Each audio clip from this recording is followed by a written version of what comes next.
first and foremost, it is our connection with the self, with the soul, and then the higher source. Two people in a relationship, like the Venn diagram, with these two whole complete circles, right? You're a whole complete human being within your own right. So two whole complete circles, but that then overlap in the middle, creating the third element of the relationship. So exactly, that is exactly what it is. And I just think that is such a beautiful visual that sums up these healthy love relationships and the interdependent dynamic. Hello, welcome to Rising Together. We are talking about relationships and how to cultivate healthy, happy, thriving love.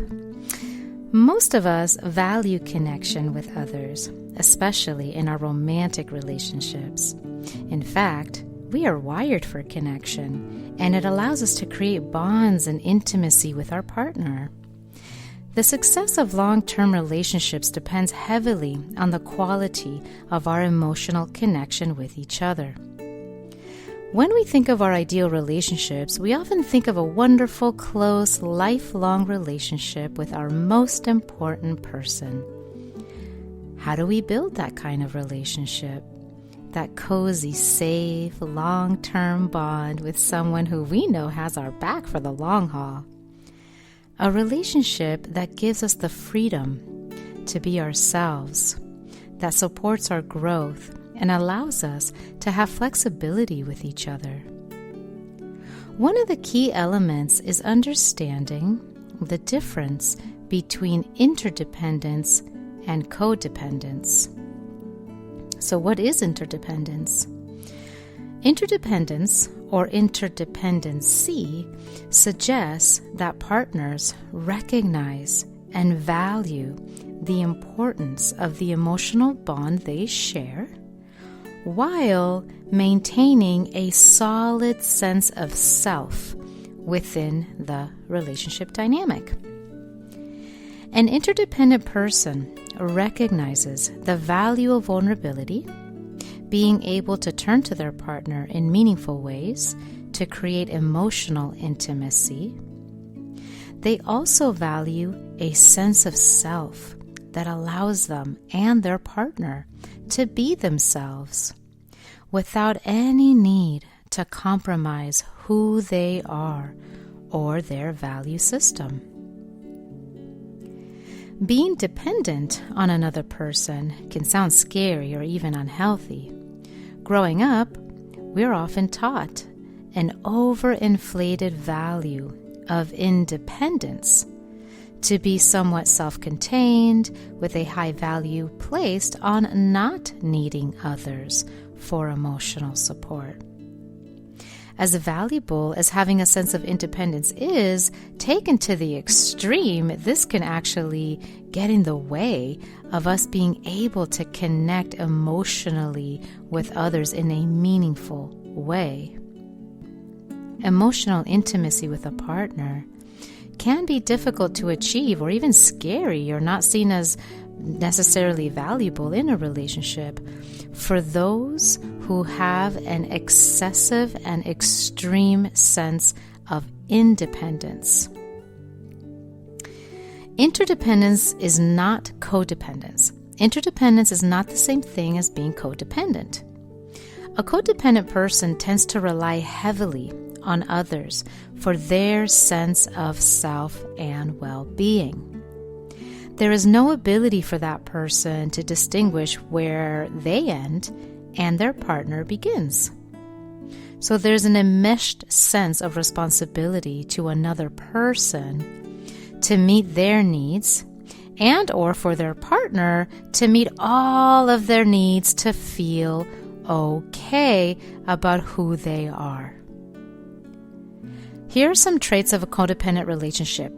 It includes things like poor or no boundaries, people-pleasing behavior, reactivity, unhealthy, ineffective communication, manipulation, difficulty with emotional intimacy, controlling behaviors, blaming each other, low self-esteem of one or both partners, and no personal interests or goals outside of the relationship.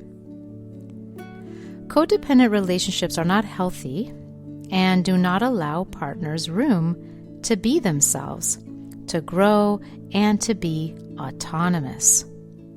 These unhealthy relationship dynamics involve one or both partners relying heavily on the other and the relationship for their own sense of self, feelings of worthiness, and their own overall emotional well-being.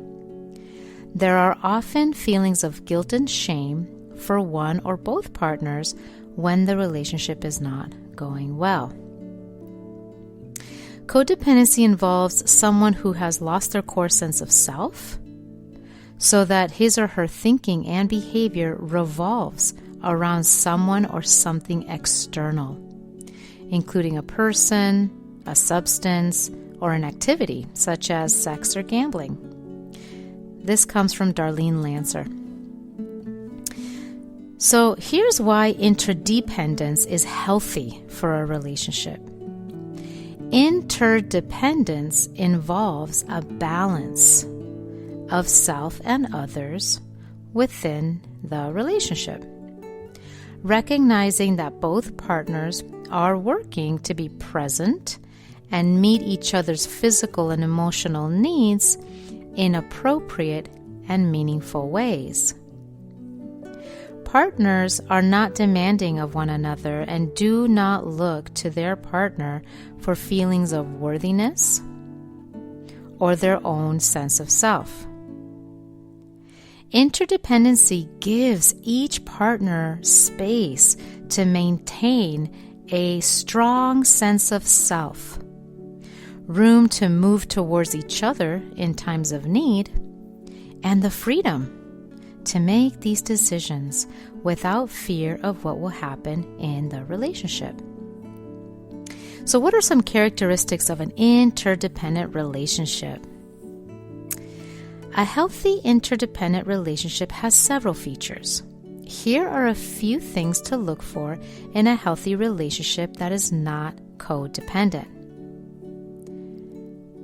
Healthy boundaries, active listening, time for personal interests, clear communication, taking personal responsibility for behaviors, creating safety for each other to be vulnerable, engaging and responding to each other, a healthy self-esteem, and being open and approachable with each other. When partners feel cherished and valued, the relationship becomes a safe haven and a place where the couple can be interdependent. They understand that they're not alone in the relationship. They can turn towards each other safely in times of need, and they feel secure that their partner will be present. So, how do we build an interdependent relationship? Well, the key to building an interdependent relationship is to be mindful of who you are from the beginning. Many times, people are looking for or entering relationships simply to avoid feeling alone, without any personal reflection of who they are, what they value, and their own goals for the relationship. Taking time for this kind of personal reflection allows you to enter a new relationship with an awareness of self that is critical for the establishment of a relationship based on interdependency. Licensed psychotherapist Sharon Martin suggests it is important to maintain a strong sense of self in your intimate relationships. She suggests the following ways to maintain a sense of self in a relationship. Number 1, knowing what you like and what matters to you. Number 2, not being afraid to ask for what you want. Number 3, spending time with friends and family. Number 4, continuing to pursue your own personal goals. Number 5, being mindful of your values. Number 6, making time for hobbies and interests. Number 7, not being afraid to say no. And number 8, not keeping yourself small or hidden to please others. In other words, being yourself as who you are in alignment with your own values. Allowing your partner room and opportunities to do these same things will be the key to establishing a healthy interdependent relationship. Starting your relationship in this way can allow for the development of a safe space for both partners to learn how to turn toward each other intimately without fear of losing themselves or being controlled or manipulated. Relationships based on interdependence do not leave people feeling guilty or scared of their partner or the relationship, but rather leaves them feeling safe with their partner.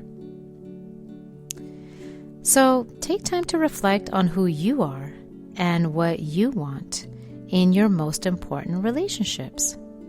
Being mindful of this in the dating process can help ensure that your relationship will be healthy and more solid for the long term. If you're in a relationship already, it's never too late to examine your and your partner's values to ensure that you remain aligned. Okay, lots of good stuff in this article written by Jody Clark from Very Well Mind. So I'm going to turn it over to you, my friend. Would love to hear your thoughts about what stood out to you from this piece, and let's get into it.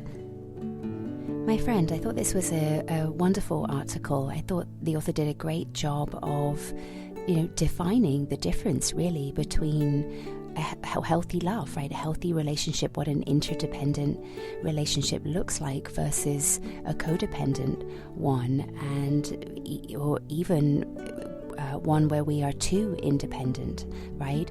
And I thought, she did a great job at sort of helping to identify the certain characteristics and the traits that can be present in a codependent relationship versus an interdependent relationship. And yeah, I love, that she said it's like we're wired for connection. We're wired for connection. We need each other. We need each other. And yet there's that very, sort of fine balance between it not turning into codependency, where essentially there's not clear healthy boundaries, where we may be blaming the other person, where we're looking to the other person too much for our happiness or to fulfill us, or to be responsible for us. And so, in an interdependent relationship, I think it's what we're striving for is this beautiful balance between there being that closeness, right? That emotional bond, that emotional intimacy, where we feel that we can truly be safe and be vulnerable with our partner, and yet at the same time we're still maintaining like a healthy, solid sense of self. And then in turn, of course, that's what we're providing for our partner, right? We're providing a safe space for them to be vulnerable, for them to feel safe, and yet also, not taking like full responsibility for that person. We're still allowing that person to be themselves. We're still allowing that person to have their own life experiences, right? To have their own perspective on things. And in terms of having our own hobbies and things like that. And I think also, the thing that, sort of really strikes me is like, okay, well, how can we achieve this? And I think with so many things, it's like it starts with the relationship with ourselves, right? That this is, I don't think that it's like we can meet someone and be like, okay, this is going to be an interdependent relationship. It's all essentially starts with our relationship with ourselves, right? How well do we know ourselves? Have we done that self-growth work? Have we done introspection? Because when we when we have perhaps looked at and healed, several things from our past, when we know ourselves well, when we really have that sense of self-love, of confidence, a good, healthy self-esteem. Also, when we have learned and we've practiced listening skills, right? Truly being able to have empathy for another, listening skills, all of this, right? So I just think that in order for us to be able to have an interdependent relationship with someone else, that starts with how is our relationship with ourselves, right? How do we relate to ourselves? And have we done that work on ourselves? Have we done that work where we feel we feel whole, we feel whole and complete, whether or not we're with a partner or not? And I think this is that's that fine balance, right? Because we are interdependent, we do need each other, and yet at the same time, in order to be in partnership with someone else, there needs to already be that sense of, I am whole, I am complete, I am confident, I am worthy within myself. So yeah, my friend, those are my thoughts. Those are my kind of main takeaways from this article, but I loved it, and would be really curious to hear what your takeaways were. Yeah, my friend, this is so important what you're bringing up here, this element of our relationship with ourselves as being core and central in how we can relate with another person. And, I think about like how we learn to relate to ourselves is largely, influenced by how other people, especially caregivers, family members, community members, how they related to us, how they treated us from like birth onwards, right, along the life journey. And so this is a much bigger conversation here, maybe for another time, but depending on how we were treated, especially by caregivers, would likely influence how we've learned to treat ourselves, right? And, on the spectrum of like healthy to unhealthy ways of relating, right? Or another way of saying that is from like loving to unloving ways of relating to ourselves.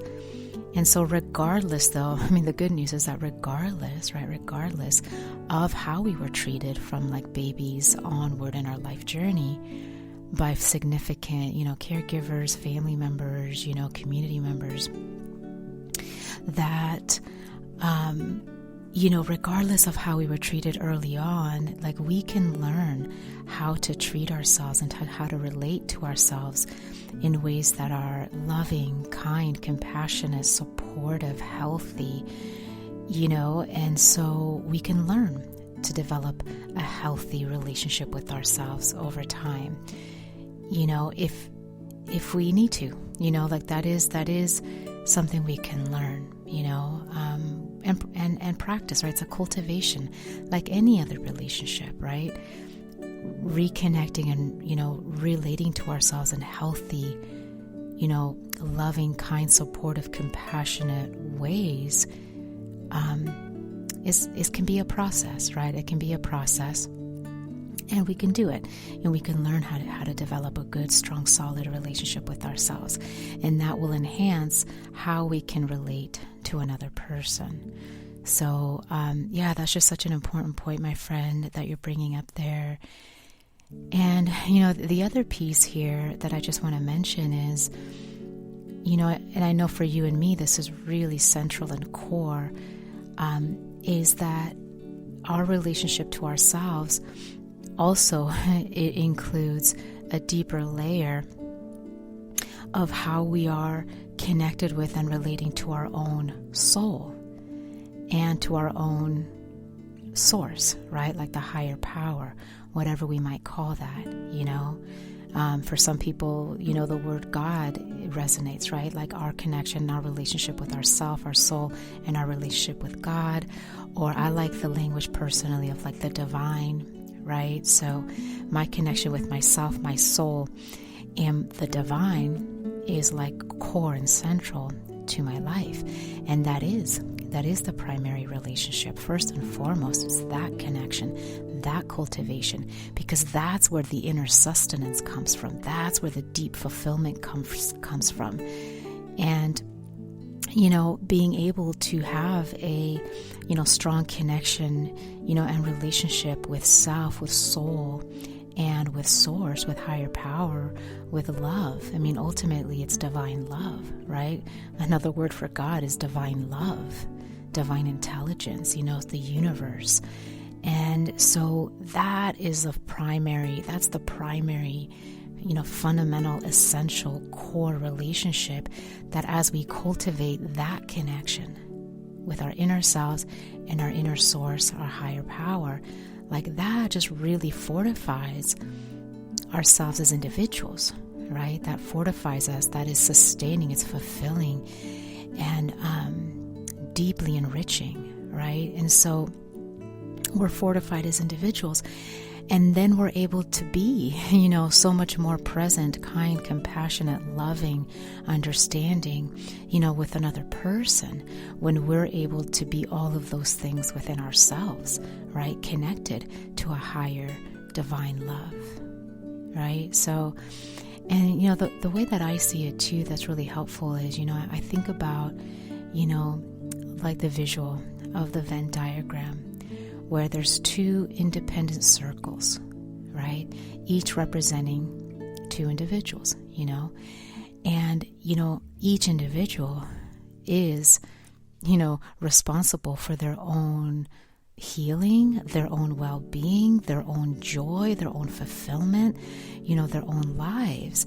And then as these two individuals are kind of cultivating their own relationship with self, with soul, with higher, consciousness, higher love, right? Like if both people are kind of self-sustaining, whole and complete in and of themselves as these two independent circles, fulfilled in their own lives, right? They each have their own passions and interests, gifts and capacities. They contribute, to the world in their own unique ways. They have enriching friendships and, connections and interests and like just self-sustaining, beautiful, like whole, beings, right? And fulfilled, right, within their own selves. That like when these two, individual people, right, autonomous, independent people, when they come into, connection with one another and they kind of merge, and with the Venn diagram, when the two circles merge, into each other, there's a third element, right? The middle space there is where the relationship would be.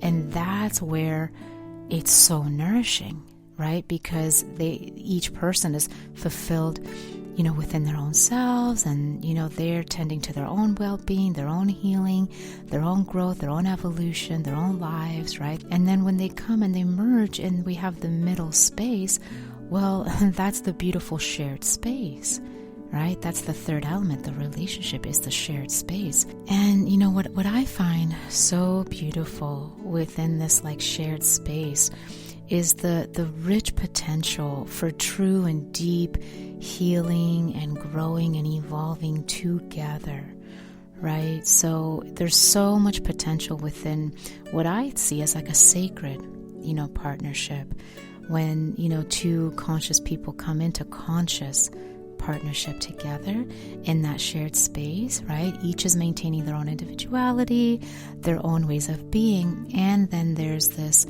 interconnected space there where so much goodness can happen, within that space for both people, where we can support one another in learning and growing, right? Healing and evolving together.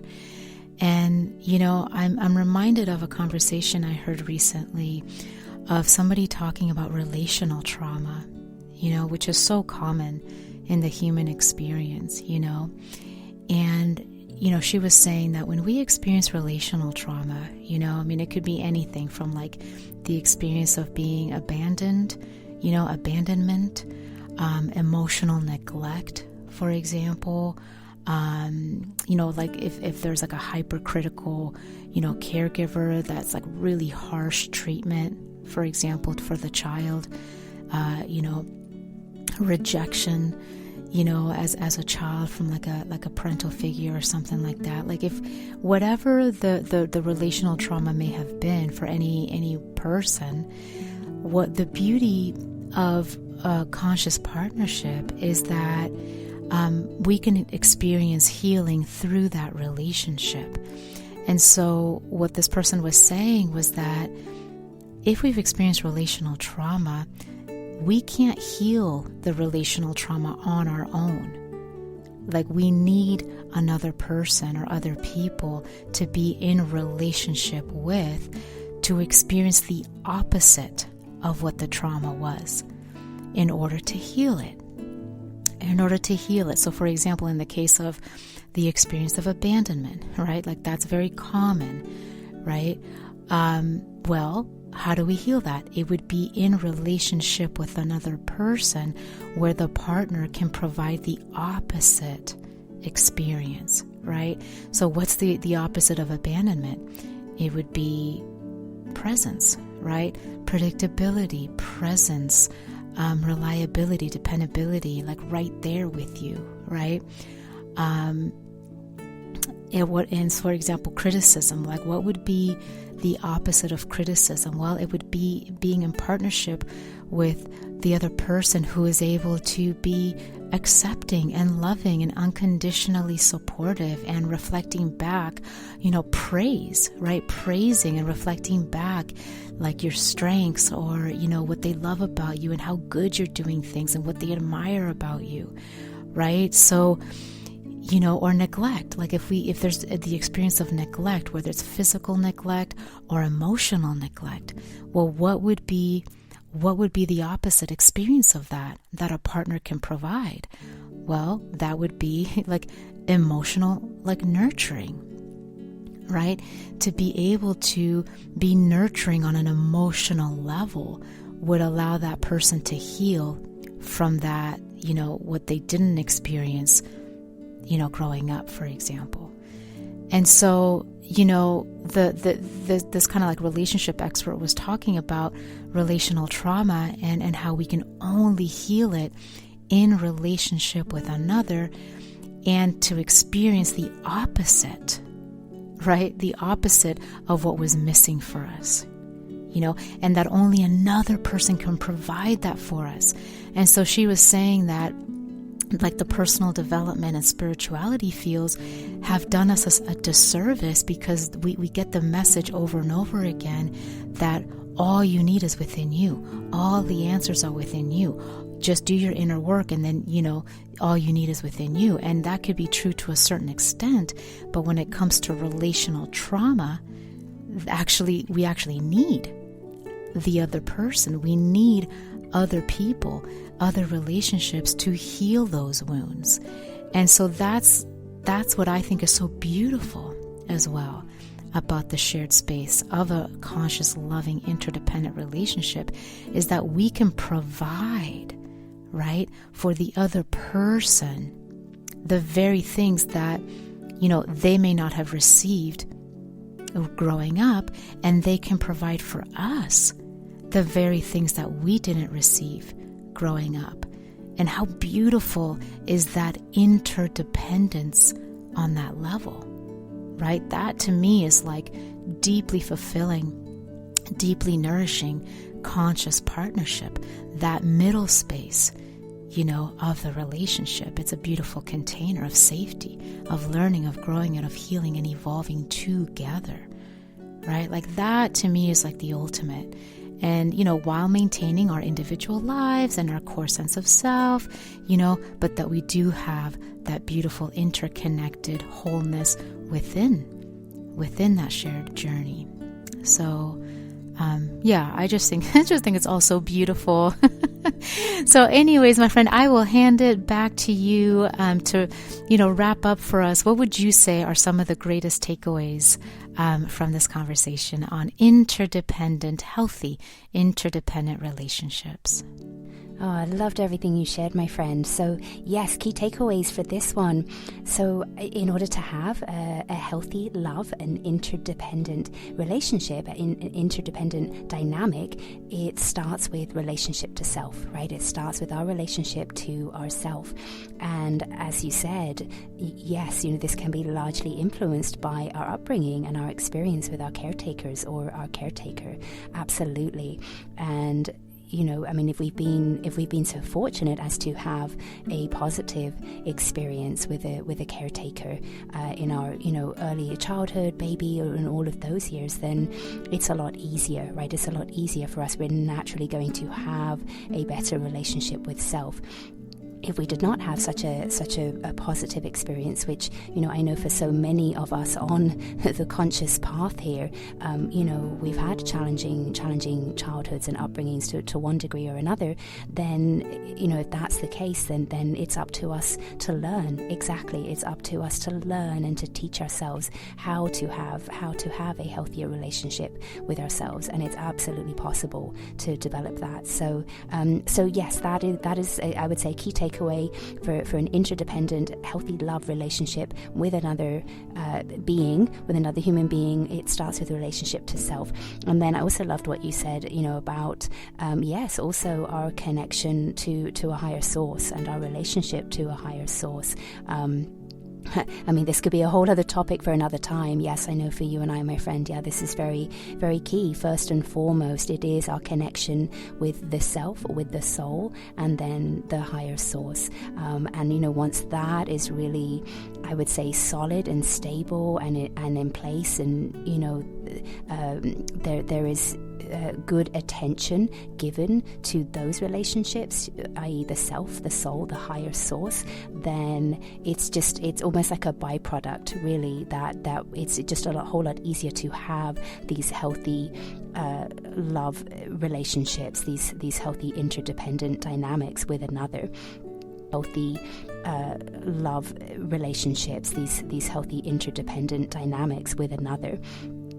And I think, just the final thing would be, I love the image you gave of the Venn diagram. This is just such a great, I would say, just sort of like a visual to end with, is the Venn diagram, and that essentially, let's just say two people in a relationship, like the Venn diagram, with these two whole complete circles, right? You're a whole complete human being within your own right. So two whole complete circles, but that then overlap in the middle, creating the third element of the relationship.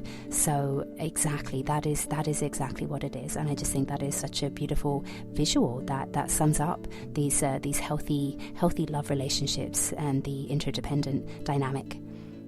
Wonderful. Thank you so much, my friend, for wrapping us up with those powerful takeaways. So we'll go ahead and wrap up here. Thank you for listening. If you have any questions, comments, issues, challenges, or anything that you would like our perspective on, please let us know in the comments below, and we're happy to address them. Until next time, have a beautiful and blessed day. Bye for now.